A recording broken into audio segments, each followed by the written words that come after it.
In the year 70 AD, Roman legions sacked and burned Jerusalem. Israel would remain a nation in exile for nearly 2,000 years. But in the aftermath of World War II, the people of the book returned home. Israel's rebirth and survival in the 20th century has often been called a miracle. Those who were there cite their own experiences as proof. I'm Michael Greenspan. I'm an investigative journalist. These are their stories.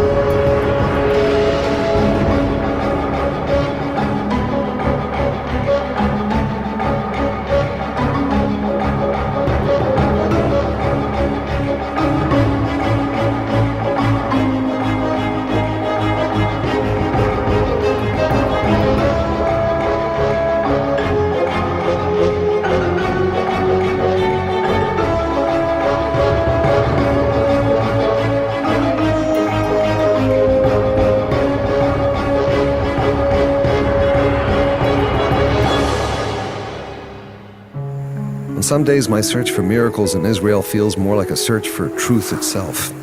What one man sees as just great luck, another man sees as nothing short of a miracle from God. Who's right? Perhaps it's like one historian told me, that God usually performs miracles in such a way that you can choose to believe or not. But some stories step outside the realm of good luck. You either have to believe or you don't. There's no middle ground. I'm meeting a former army commander in Jerusalem today with such a story from the Six-Day War in 1967.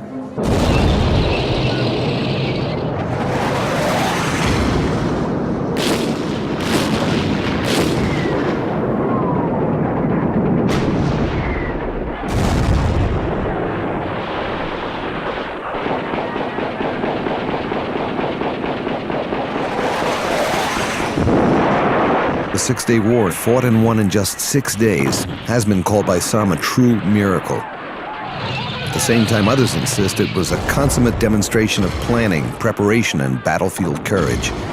Whatever your position on miracles, it was certainly against all odds.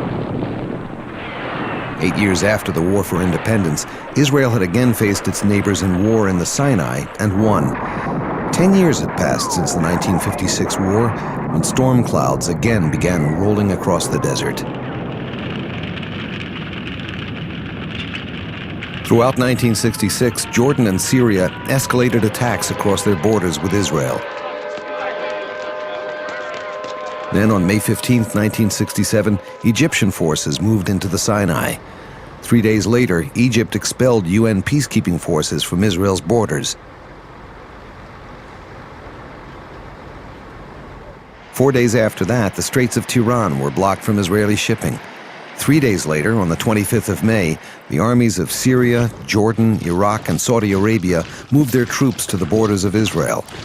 Egypt's President Nasser declared, "Our basic goal is the destruction of Israel." To carry out that threat, the combined arsenals of the 6 attacking armies amounted to more than 500,000 trained soldiers, over 3,000 tanks, and nearly 1,000 jet planes armed for attacking the Jewish state. With no attempt made to either hide their presence or their intentions, in the opinion of many, Israel seemed doomed even before the first shot was fired. But secretly, Prime Minister Levi Eshkol and his government agreed that only a preemptive strike could prevent a wholesale annihilation of the Jewish state. On June 5, 1967, the Israeli Air Force launched a bombardment of Egyptian airfields.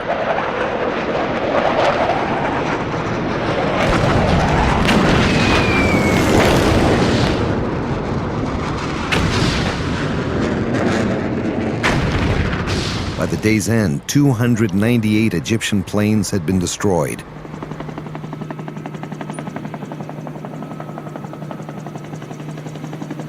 Prime Minister Eshkol appealed to King Hussein to keep Jordan out of the war. He responded with an artillery barrage against Jerusalem and Tel Aviv.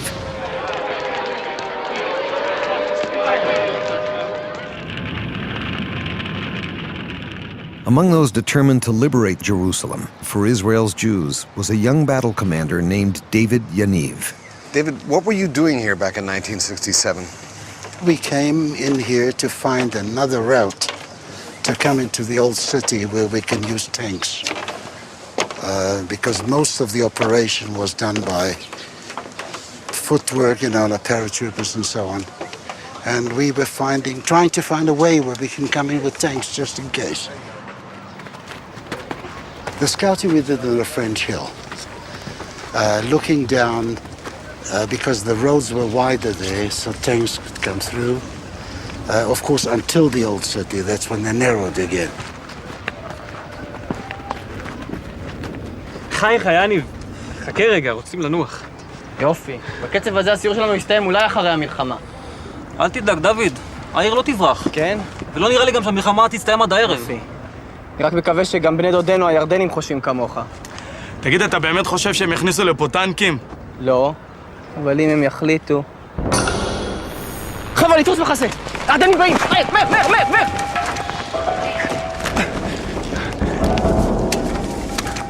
איפה יודעים שאנחנו פה? תגיד, זה משנה עכשיו? אני רואה כוח בסדר גודל של פלוגה. אולי יותר. תצמדו לקרקע כמה שאפשר, אולי הם לא הבחינו בנו. אין לנו ברירה. קבל לנו תחמושת. אפילו אם הייתה לנו זה לא היה משנה כלום.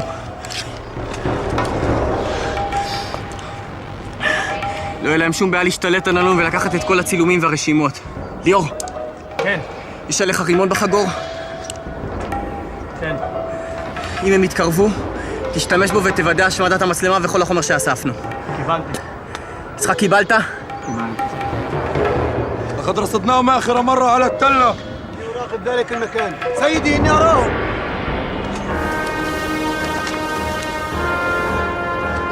When they came to I would say about 200 meters, roughly, towards us, the next thing they stopped, and you could see there was this panic. And they started to shout,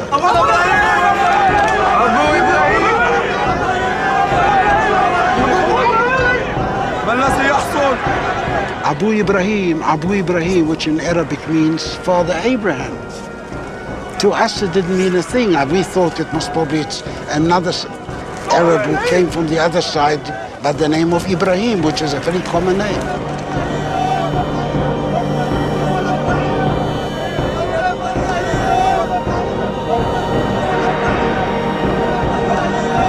ברוכים, ראיתם את זה?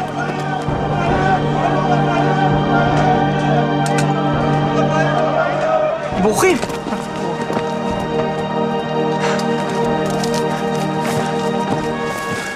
ראיתם את זה?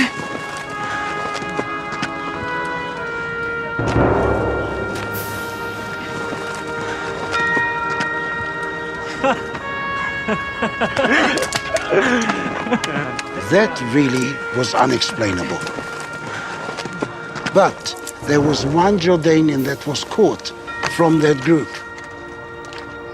سأقول لكم الحقيقة لقد رأيت إبراهيم ومن ورائه الملائكة حاملين سيوف كبيرة. Firstly, we found ourselves outnumbered. Now they found themselves outnumbered themselves. And they just ran away. When the interrogators heard this story and when you heard it afterwards, weren't you a bit surprised? It sounds kind of unusual. I was a complete atheist. So I didn't look at it from a religious point of view or anything. I didn't even look at it as a miracle. I just looked at it, I said, I was happy I was alive. It was later on, the more I thought about it, the more I realized that that was divine intervention. How did other people react when you told them the story that you had actually witnessed a miracle, as it were? Well, you must remember, people who are not religious, and the Israeli society as a whole is a secular society. It's only a small percentage who are religious. And when you tell them the story, they said, yeah, you can tell this to the Marines. But the more you thought about it, and the more you told people what you experienced, I myself realized that I literally lived a miracle. How do you tell the difference between acts of human endeavor and miracles. How do you define that term, miracle? If you believe, then there is nothing to define. If you trust and believe that there is a power that is beyond you, which I believe with all my heart is a divine power, namely God, you don't go any further. You don't have to go any further because you trust him completely. Aryeh Yitzchaki is one of Israel's military historians. Aryeh, I've been hearing all these incredible stories of how, time after time, Israelis find themselves locked in battle in situations in which, by logic, they should be defeated, and yet they emerge victorious. Some of the stories are a matter of luck, a real luck, and you need luck in a war. Some of the other stories are a matter of professionalism, but some of them, I think 30% of them, are real miracles. Give me a specific example. In the Six-Day War, at the third night of the war, a big Egyptian division was in the way to Egypt again. They withdrew. The commander was Major General Yakut. In the division, there was 2 infantry brigades, 2 battalions of tanks, and some 72 artillery cannons. And on the road, there is 1 Israeli tank who's stuck. And the commander of the tank was Lieutenant Ovadia Yehoshua. So this one Israeli tank is all on its own? Yeah. He was alone. Then he saw the Egyptian convoy came from the east to west, to the Middle Pass. He began to fire on them. At the first shot, he burned the tank, Egyptian tank, and the second, another one, and he began to fight with them. He fight alone all the night with them and stopped them. After 5 or 6 hours, the commander, Ovadia, saw a general, Egyptian general, go through him with a white flag.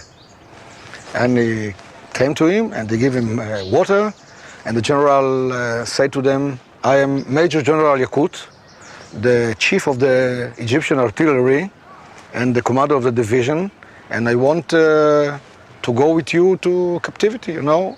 I want to see your commander, the chief of the brigade, the commander of the brigade. And Ovadia said to him, there is no brigade. I am only 1 tank. You are lying. It's impossible. I fight with 30 or 40 Israeli tanks all over the night. And I told him, dear general, I am alone, you can see, alone in the desert. But where are all the other tanks? They are go to the middle? No. And he don't believe him. And then we take him to the camp prison in Atlit. And I came after the war to talk with the general. And I told him the story. And the general said to me, you are also lying like Lieutenant Ovadia. Where is all the battalion of tanks? And he don't believe us. It was a real miracle. For many, the Six-Day War in 1967 ultimately came down to the battle for Jerusalem. It is the most sacred place in Jewish history. The fight for its control was desperate and difficult. Once the war began to turn in favor of the Israelis, there was enormous international pressure not to attempt a capture of the old city of Jerusalem, for fear of Muslim world retaliation. But Israel's history with this city could not go unheeded. There was more passion toward this conquest than any other battle line in the war. Israel had responded to an enemy bent on its destruction. One of those called upon to liberate Jerusalem became one of the war's greatest heroes. Yoram Zamush was a young paratrooper assigned to the capture of the Temple Mount. I met him in front of the western wall of the temple. Yoram, when you first heard that your unit was going to have the mission of breaking through into the old city of Jerusalem, how did you feel? Myself, maybe more than others, had a sense of longing for this city.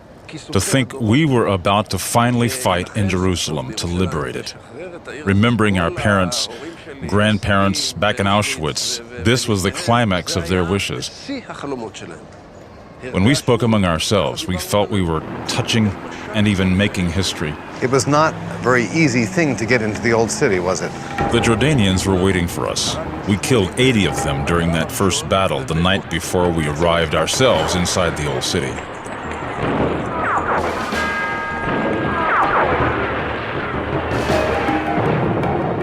It was a very difficult battle.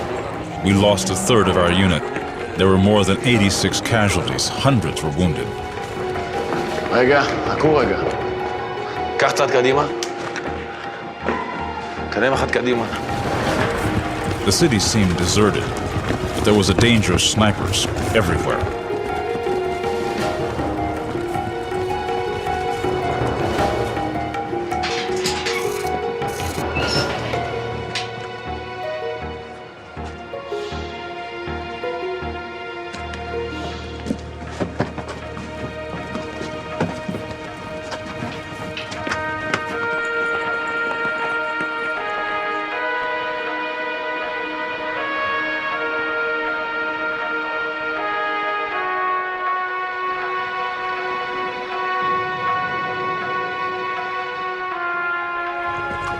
The way to the Wailing Wall was through the green door, which we found locked.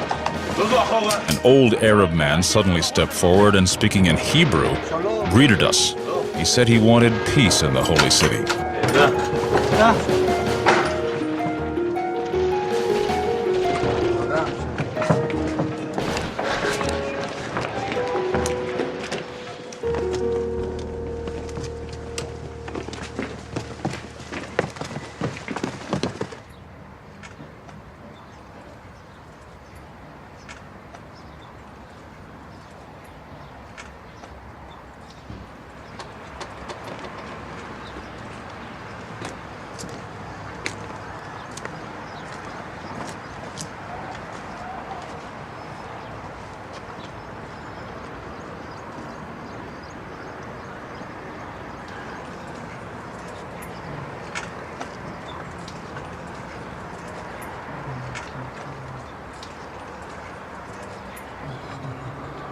For several minutes, we were at the wall's courtyard, just a handful of us soldiers.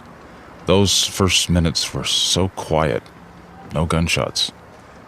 We all prayed, even those of us who weren't great believers.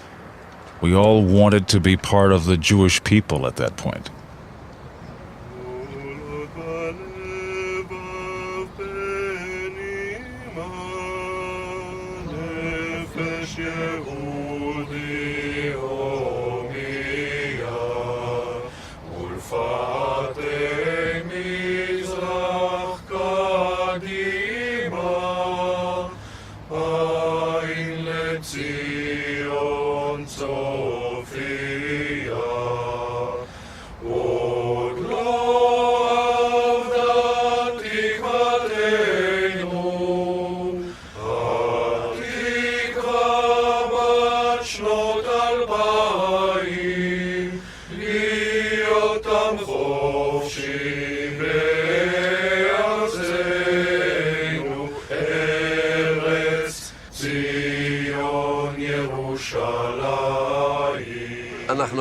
We were the messengers of the entire Jewish people throughout all generations. We haven't arrived at this point by accident.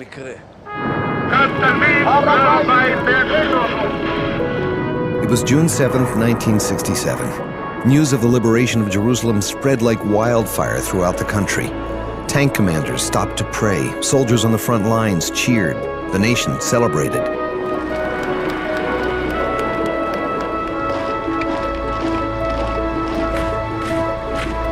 Around the world, faithful Jews and Christians alike wept for joy at the news that 200 centuries of prayer had finally been answered. One man who came to see for himself had a very special reason to thank God for this victory. He had been here before, exactly 19 years before, on another night, fighting another battle for this very same city. Ezra, 1948, you were a soldier in Israel's army, fighting for independence. Right. What happened to you?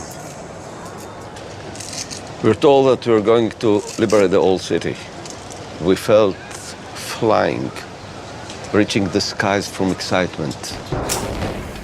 It was a dark night, but through the dark we could see the flashes of the blows of the bombs, and we could hear the voices of the explosions.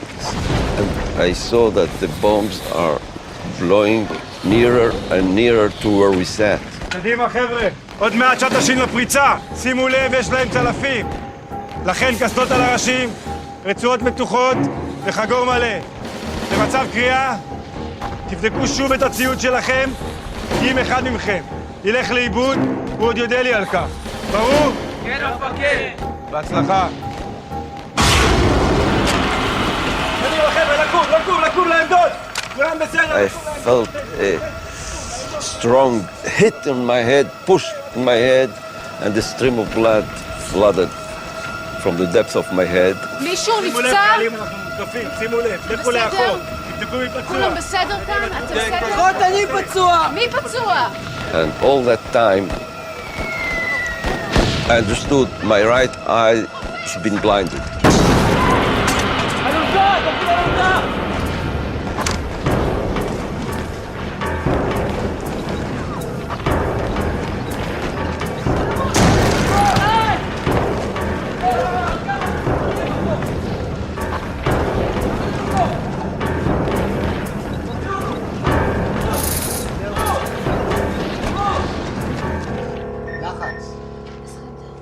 They took me to the surgery room, and the operation lasted the whole day, from morning to the evening. And they made big holes in my skull to clean it from all kind of broken bones. And later on I found that it was not only bones, they had to take parts of the broken brain. I suddenly thought maybe that's the end. Maybe I was bordering between life and death. A sudden tremble. And I felt I was facing God. I can't say how. It's above what I can say in words. I felt he was waiting for my prayer. No, I won't wait. Let him wait. He has so many things to do in his word. So what shall I ask for? I wanted to live. So I said, God, my life is in your hands. You decide if I live. But if you're waiting for me to ask for anything, I would like so much to hear the word that Jerusalem has been liberated.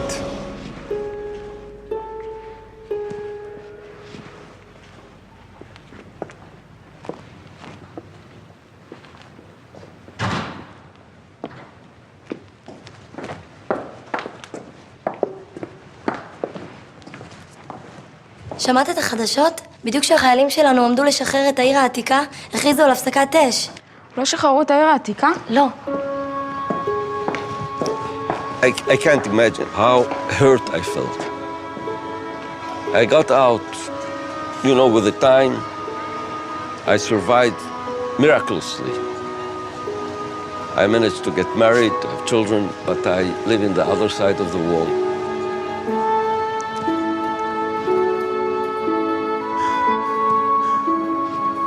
Just as Solomon asked God not to bless himself, but for wisdom to benefit his people, Ezra's prayer was for Jerusalem. It seemed to go unanswered. But was it? For what did I break my head? For what our boys were killed? But maybe thanks to this prayer, after 19 years, came the 6 Days War, and I got the news. Jerusalem's been liberated, the Temple Mount in our hands. How did you feel when you heard that? Did you remember the prayer that you had prayed back then, when 19 years later Jerusalem was finally liberated? I felt such a joy that it can't be parallel to anything. We are getting back! I felt I caressed the skies from excitement. You still feel like it was your prayer that was answered? Not only mine. I'm sure there are more people who prayed for it. Why do I, as a Jew who doesn't believe, why do even I feel something stir in me when I stand here, and allow the presence of this place to touch me. Here among these stones is the heritage of our forefathers, the focus of our passions and our beliefs of what it spiritually means to be a Jew.